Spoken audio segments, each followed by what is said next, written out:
Alright guys, welcome to another episode of 5 Minutes with Mike. I'm your host, Michael Beckford. And in today's topic, we're going to talk about a deranged old man. And this particular deranged old man just so happens to run this country and also has the nuclear codes. Yes, I'm sure every one of you guys know who the heck I'm talking about.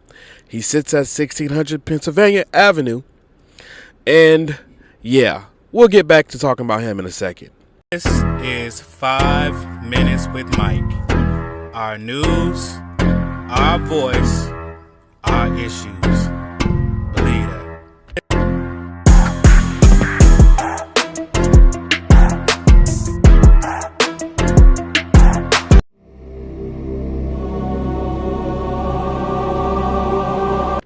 All right, guys, welcome back to the episode. We have a senile individual running this country in the White House right now, okay? He does not like answering questions, ducks, dodges, and if you were watching the New York Knicks games or even the highlights, you realize that this individual was incessantly booed in Madison Square Garden in Game 3, Knicks versus Spurs.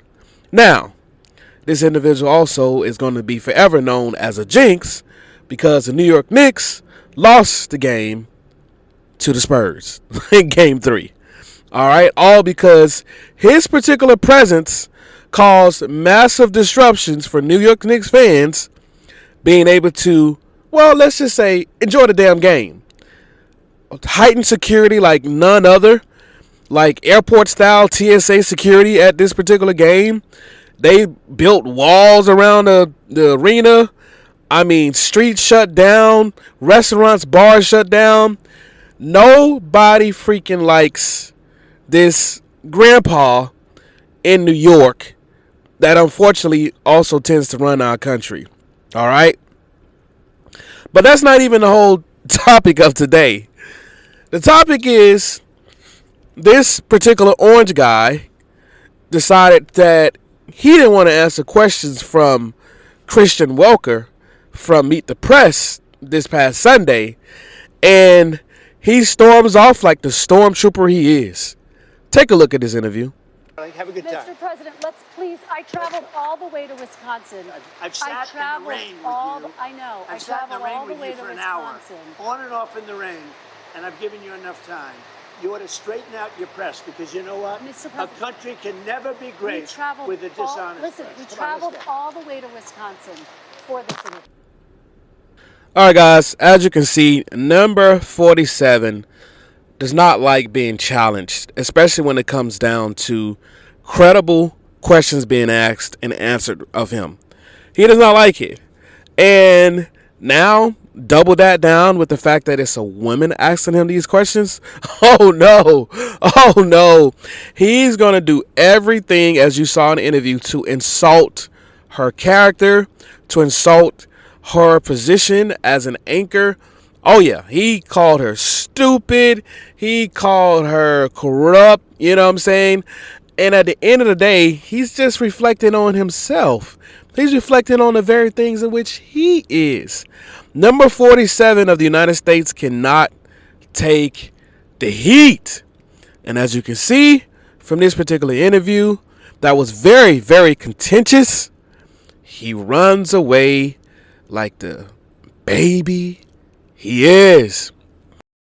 This presentation of 5 Minutes with Mike is brought to you by the groundbreaking book HOMEBOYS by Michael D. Beckford. See what other individuals have to say about this book. Then grab your copy today, wherever books are sold.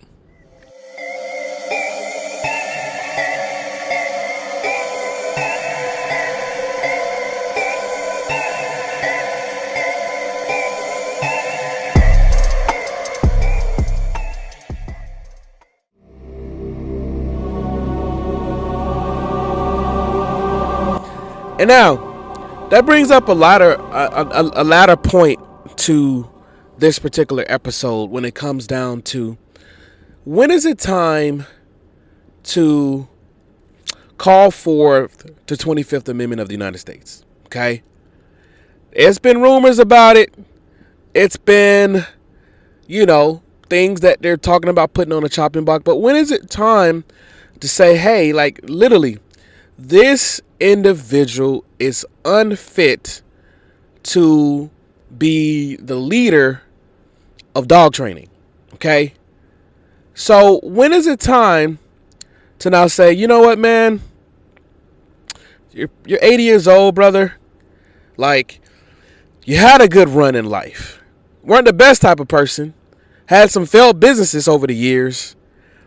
Had some issues with a couple of teens back in the day in New York City. But at the end of the day, yeah, you've had quite a run, man. Why don't you just step down?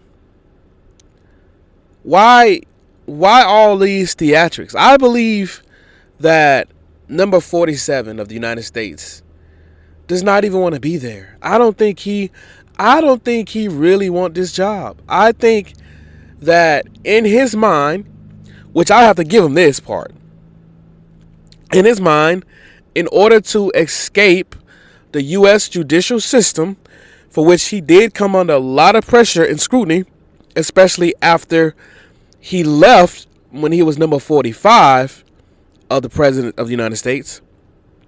I believe that with all of that pressure, he was like, listen, I gotta run again. And then, to make things better for this guy, the U.S. Supreme Court said, when it comes down to President of the United States, everything is just everything. Meaning that whatever a president does while holding the office of the President of the United States is pretty much carte blanche to immunity.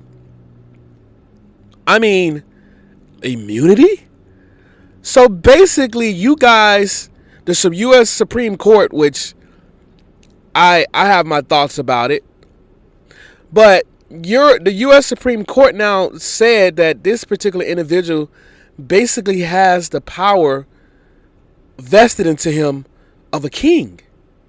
Because no other politician has immunity that I know of. No American citizen has immunity that I know of. So you mean to tell me this one individual, which by the way is in a position to serve the people, not to be served by the people, but that's a whole nother story.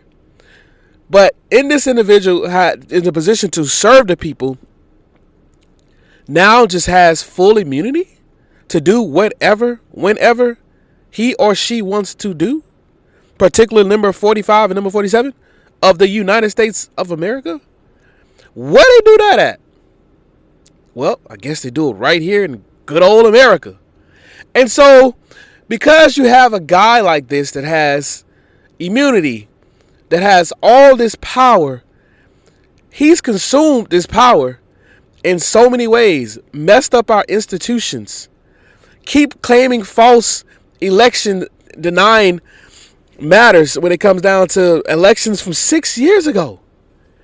And now even talking about the California elections, talking about it being rigged without any evidence. And that's the part when you give somebody just grand spanking immunity. They don't have to have evidence for a dang on thing. Well, Judge, I decided to go to war with such and such country because I felt like it. Oh, okay. This case is dismissed. like really, like you just unalive thousands of people for no reason because you just felt like it. But hey, I mean, this is the same guy that said he can go out, scroll down, any block in New York pretty much and just, take his, his pew pew and unalive anybody and, and people will still vote for him. Right? Right. So guys, we are dealing with I'm gonna spell it out for a second and we're going to end this episode because this is important. All right, here we go. We are dealing with a old, deranged, senile, crash out, that walks out of interviews. And for all of my listening audience, I want you to join in with me and say, boo!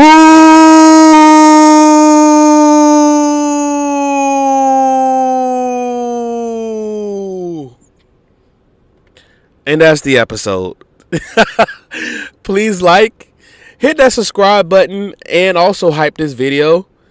Thank you guys. Have a blessed day.